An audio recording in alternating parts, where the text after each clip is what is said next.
Philip Morris presents The Bickersons, produced, broadcast, and transcribed from Hollywood, starring Frances Langford and Lew Parker.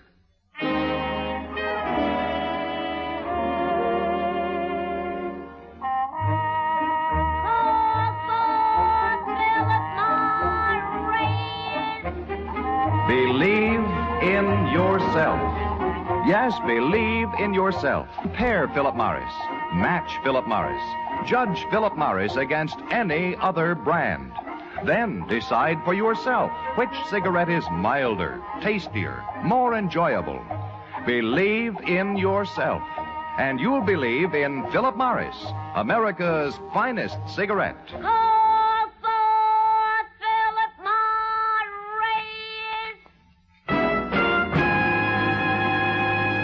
They fight, they yell, they squabble and squawk, but they love each other as much as any married couple in the world. That's Frances Langford and Lew Parker, stars of Philip Rapp's humorous creation, The Bickersons.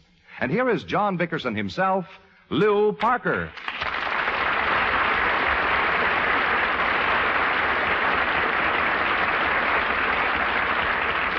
Thank you, ladies and gentlemen, and good evening. Before we don the gloves for our weekly Bickerson bout, I'd like to present my marital sparring partner in another role. Here she is, your Purple Heart girlfriend, Miss Frances Langford.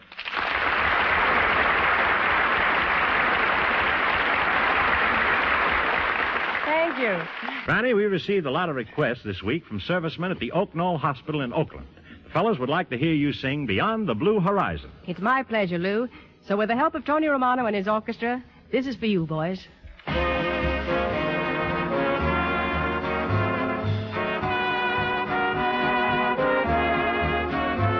Beyond the blue horizon waits a beautiful day. Goodbye to things that bore me. Joy is waiting for me. I see a new horizon. My life has only begun. Beyond the blue horizon waits a setting sun.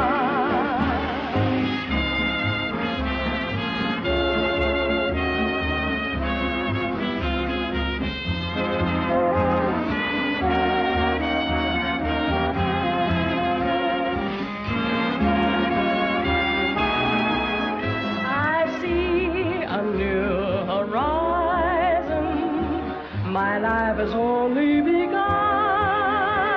Beyond the blue horizon waits a setting sun.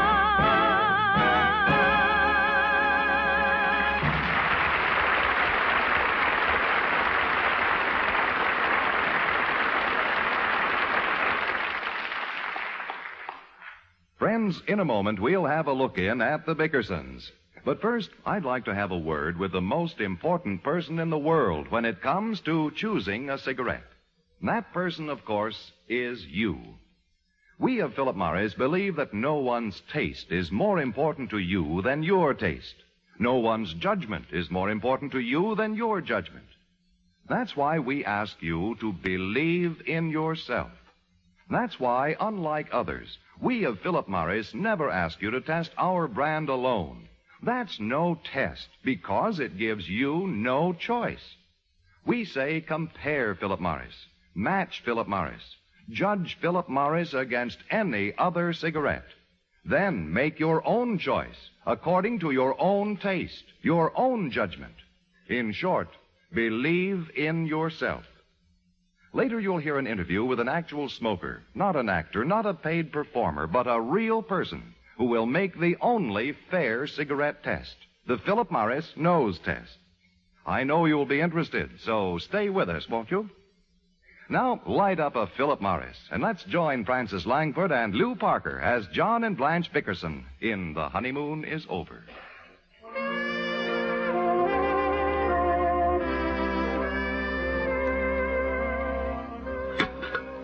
Every morning it's the same thing. Rush, rush, rush.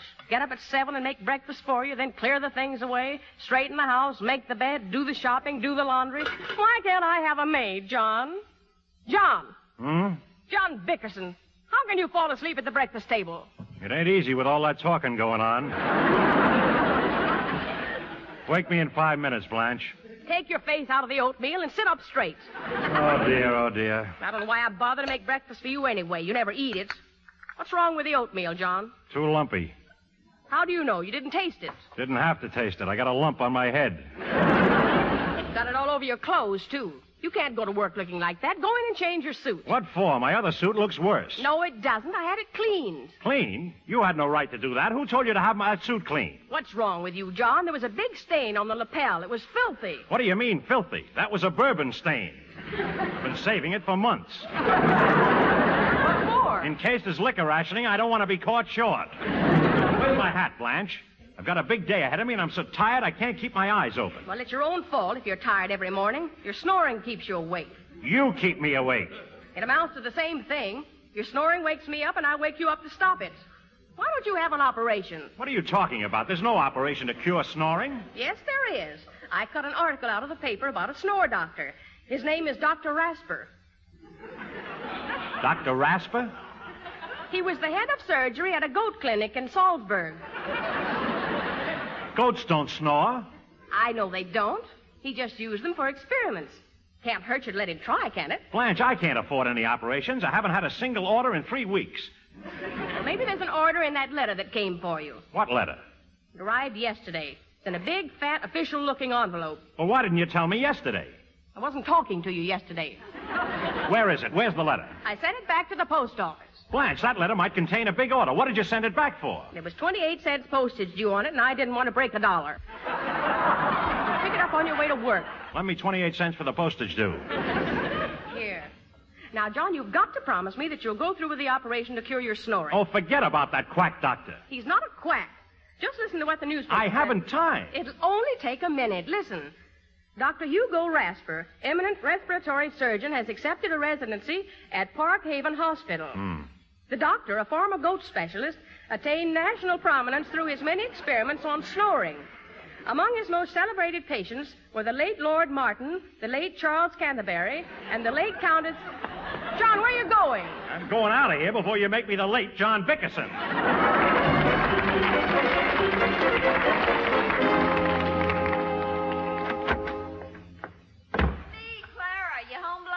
I'm getting dressed. Be right in. I was down at the market shopping. I never saw such prices. Can you lend me some eggs, Blanche? You were down at the market. Why didn't you buy some? At 93 cents a dozen? That's what we pay. I don't lay them myself, you know.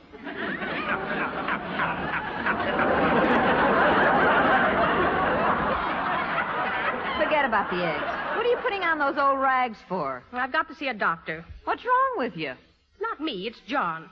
Clara, does Barney ever disturb you in the middle of the night? Terribly. He sleeps with a smile on his face. If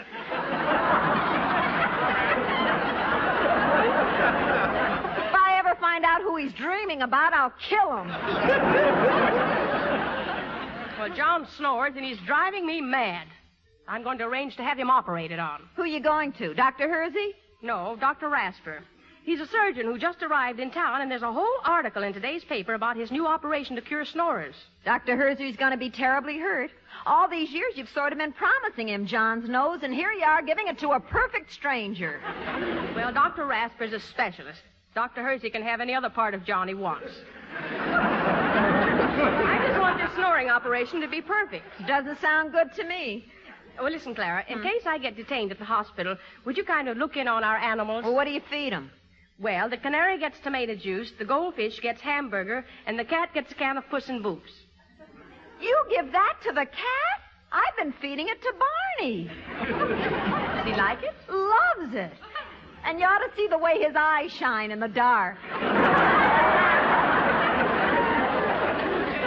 Well, I've got to go and make arrangements with the doctor now. Blanche, look, I don't want to mix in, but do you think John will agree to be operated on? You know how he always screams about money. Yes, but there's a special delivery letter for him at the post office, and John seemed to think it was a big order.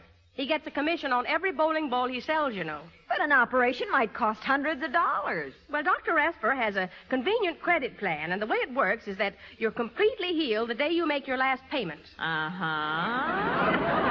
Now, suppose this big order is for, say, 20 bowling balls a week. Mm-hmm. How long would it take John to make $300 if his commission is 1.5 cents a ball? I don't know, but it seems like an awful long time for a man to have his nose in a sling.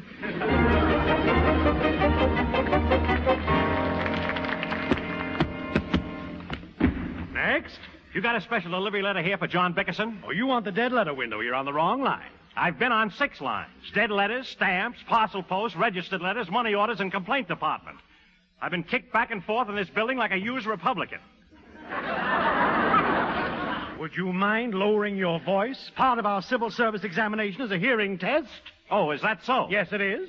I happen to be a government employee, you know. I don't care if you're Margaret Truman. I'm a taxpayer. This is not the Bureau of Internal Revenue. There's a lot of things it's not, including a post office. Yeah. But there's a special delivery letter here for me, and I'm gonna get it.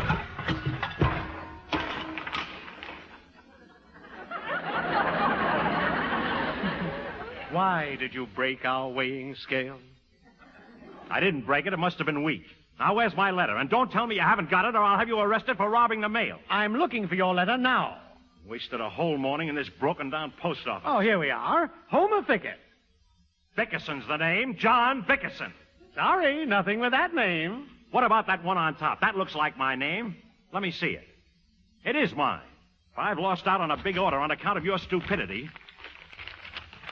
What the devil is this? Looks like an advertising circular. Dear fellow sufferer, Dr. Rasper can end your snoring forever.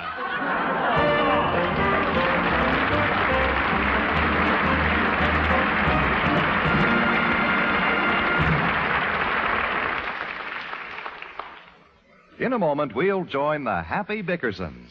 Right now, it's time to join our roving reporter, Jay Jackson, for the story of his interview with an actual smoker in Memphis, Tennessee. Okay, Jay Jackson.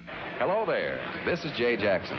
While we've been setting up our microphones here in the beautiful lobby of the Hotel Peabody in Memphis, my assistant has been talking to some of the guests and has located a volunteer to take the Philip Morris nose test. Are we all set, Frank? All set, Jay. Jay, I'd like you to meet Mrs. Frank Marshall of Memphis, Tennessee. Mrs. Marshall is not a Philip Morris smoker. Thank you, Frank. How do you do, Mrs. Marshall? Fine, thank you. Now, about this test, I'd like to ask you one favor first. For obvious reasons, don't refer to your present cigarette, please, by its brand name. All right? All right, Mrs. Marshall. Now, let me offer you a Philip Morris cigarette. There we are. Do you have one of your own brand handy? Yes, I do. Good.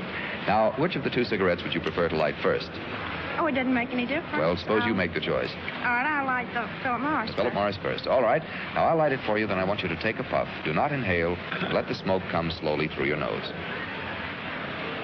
That's the idea. And that was the Philip Morris first, right? That was. Now, Mrs. Marshall, let's try exactly the same test with your own cigarette, which I notice is also one of the leading brands. I'll light it for you. I want you to take a puff. Do not inhale, and let the smoke come slowly through your nose. There we are. Now, Mrs. Marshall, you've tried exactly the same test with both cigarettes. First with the Philip Morris, then your own brand, right? Right. Tell me, please, what difference, if any, did you notice between the 2 cigarettes? Well, the Philip Morris seemed much milder. You found the Philip Morris milder than your own Yes, cigarette? I did. Well, Mrs. Marshall, you've just confirmed the judgment of thousands of other smokers all over the country who have also found that Philip Morris is milder. Thank you so much. All right. Remember this, the test you just heard is entirely voluntary, and no promise of any kind, no payment whatsoever is made for any statement in the interview. Friends, the Philip Morris nose test is the only fair test, for it allows you to compare, match, judge Philip Morris against any other cigarette. Yes, try this test. Believe in yourself, and you too will believe in Philip Morris, America's finest cigarette. And now, once again, here are Frances Langford and Lou Parker as John and Blanche Bickerson in The Honeymoon is Over.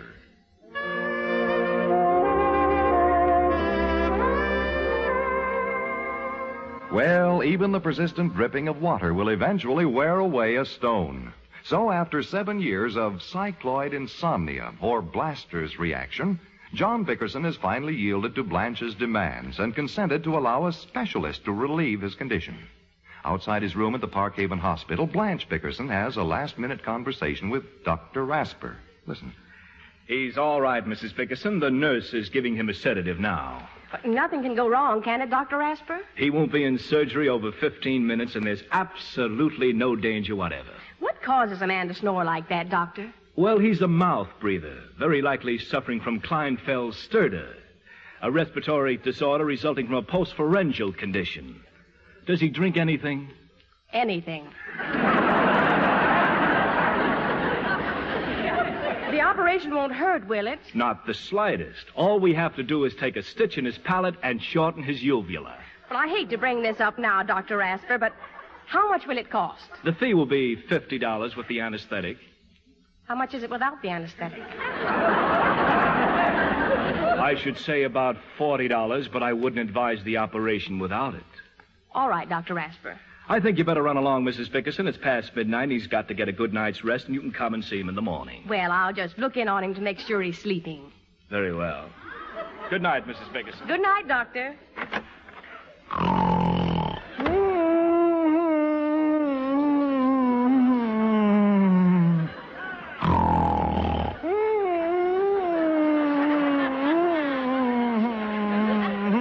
Sounds like he left one of his goats here.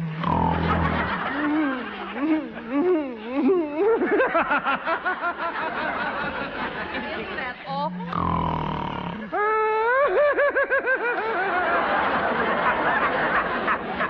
Dear, I must see that he gets a good night's rest. John, wake up. What's the matter, Blanche? What's the matter? How can you sleep like that? I cleaned the kitchen, I plucked the canary, I scaled the goldfish, and I milked the cat. Everything's taken care of. Let me sleep. John, what are you talking about? We're in the hospital. Who's sick?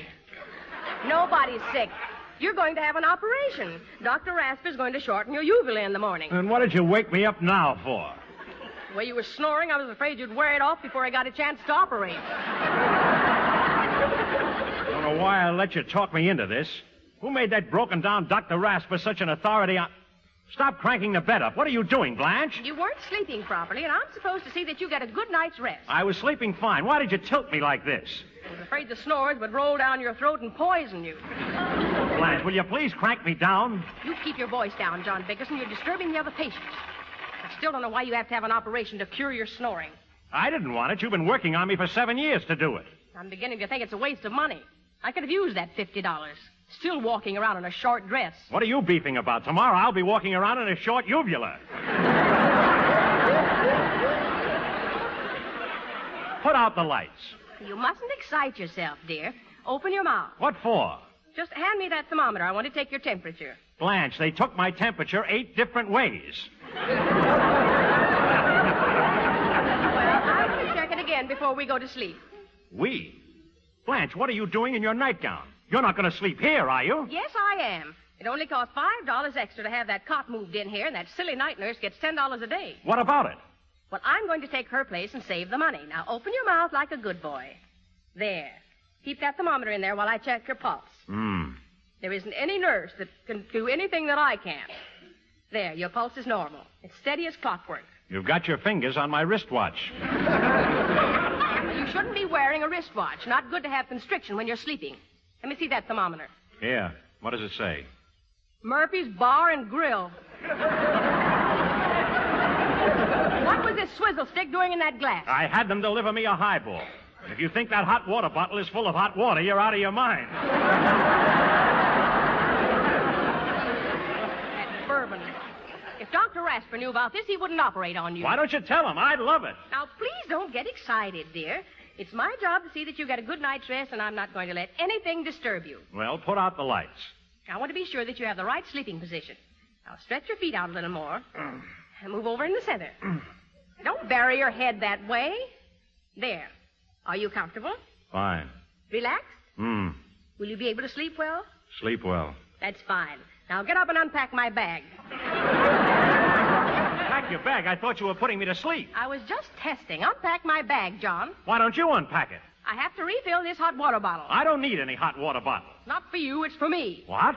I still have a little indigestion from those clams I ate for dinner. You always take me to those cheap restaurants. The whole dinner disagreed with me. It wouldn't dare.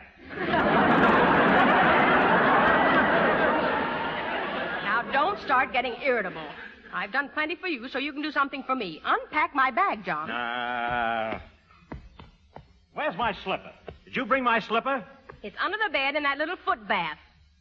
Foot bath. Big nurse. Look at the size of this suitcase. What did you bring it for? We're only staying one night. You never can tell. Put the stuff away. There's no closet. Where'll I put these dresses? In the drawers. What do you want these drawers? In the dresser. Okay, now I can get some... Blanche, Crank me up, John. what are you doing in my bed? I'm the one who's getting operated on. You have no right to be in my bed eating fruit and candy. Maybe you'd like me to send you some flowers. No, but tell the floor nurse I can have visitors between 2 and 4 tomorrow. I'll feel better then. Am I supposed to sleep in that old wooden cot? Yes, it's easier to watch over you from here. There's nothing but a spring on this cot, not even a mattress. Well, that'll keep you off your back and you won't snore tonight. Just crawl between the blankets. I want you to be well rested for the operation. Put out the lights. In a minute. Was everything all right at the house when you left? Fine. I would have checked things myself if I didn't have to prepare you for your admission here. Maybe I should have stayed home. John, I'm worried about the house. Don't worry. I think I left the electric heater on in the bathroom. It might burn the place up. Won't burn. Did you turn it off? No.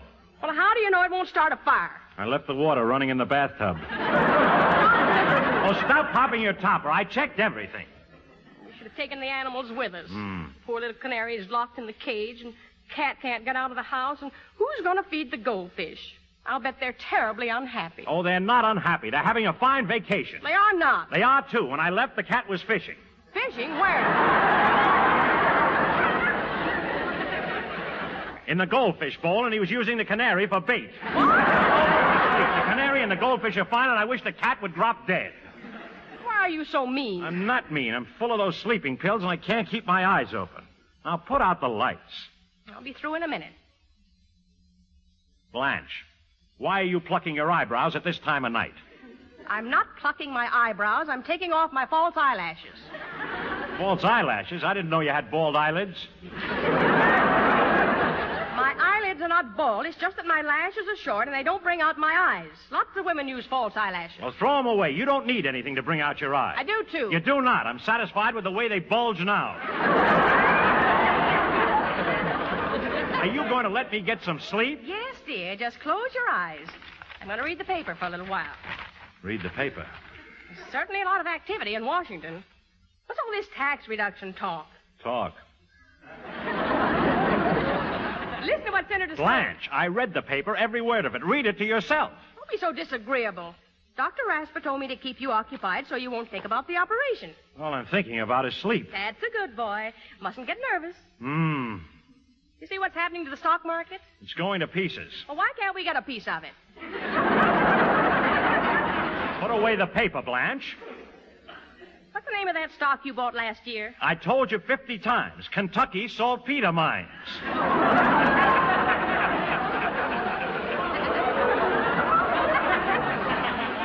Preferred.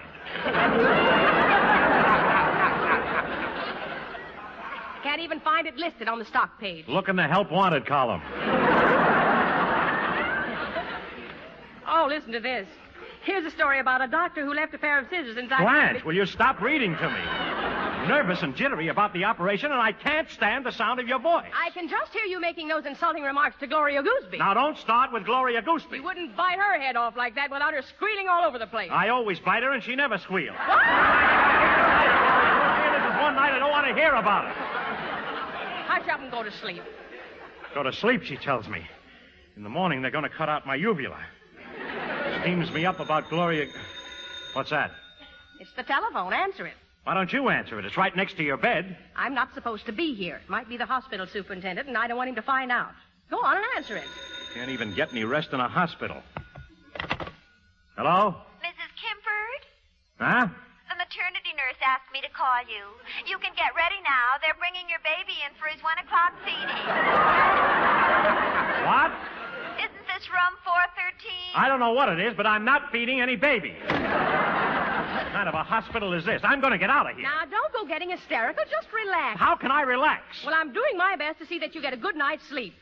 I'm so worried I won't be able to close my eyes tonight. What are you worried about? I thought you said it was only a minor operation. Well, I don't care about that. I'm worried about Nature Boy. Who's Nature Boy? The cat. How is he going to get out tonight? What does he want to get out for? John, don't you know it's impossible for certain creatures to be shut up for the night? How well I know it. Why don't you go to sleep, Blanche? I can't sleep. I must find out if the cat's all right. Maybe you ought to call him, John. Okay, what'll I call him? No, I mean call him on the telephone. Have you gone stark, staring mad, Blanche? How can I call a cat on the telephone? He'll know it's us, and the ringing of the phone will comfort him. Go on, call Nature Boy. It won't cost anything. Nobody would believe this. Calling a cat at 3 o'clock in the morning. Operator. Get me state 79970. State 79970. Thank you. How much can a man stand of this sort of stuff before he cracks up? Oh, don't be so tragic. A lot of people call their pets up. Any sound in the house to break the monotony makes them feel better. Sure. There's no answer. Shall I keep ringing? Just a minute. How many times you wanted to ring, Blanche? You sure she has the right number? Operator, you sure it's the right number? I'll try it again. Hello. Hello, Nature Boy?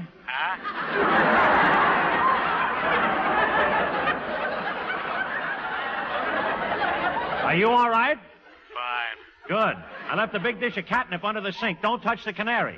Okay. Goodbye. There, the cat feels fine. Blanche! Who answered that phone? I thought you were kidding. Did somebody answer? It must have been the wrong number. You think so, John? Of course I think so. Don't start making you believe that a cat can talk.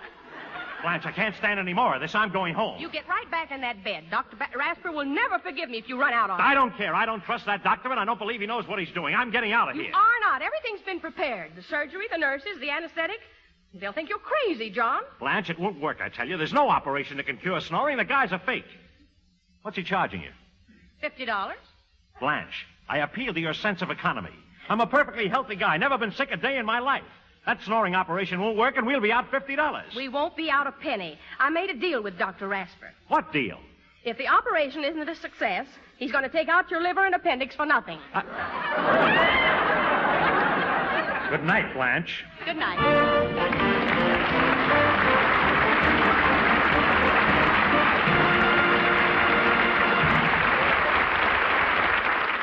Francis Langford and Lou Parker are standing by for a curtain call. In the meantime, for America's finest cigarette, here's another call well worth remembering. Call for Philip Morris.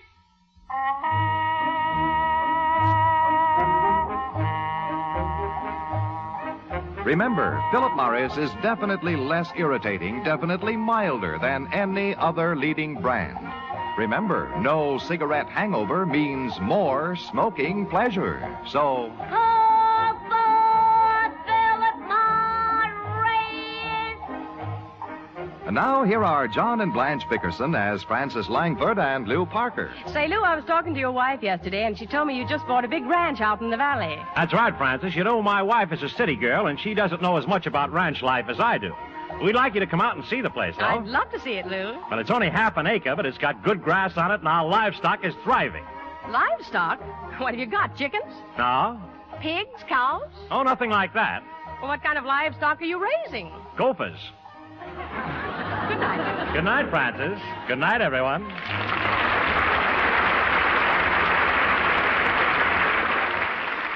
Be sure to listen next Tuesday night when Philip Morris again will present the Bickersons. And don't miss the Philip Morris Playhouse this coming Thursday night over this same station, when Philip Morris will present An Inspector Calls. That's Thursday night for the Philip Morris Playhouse over CBS. In the meantime, don't forget to Call for Philip Morris.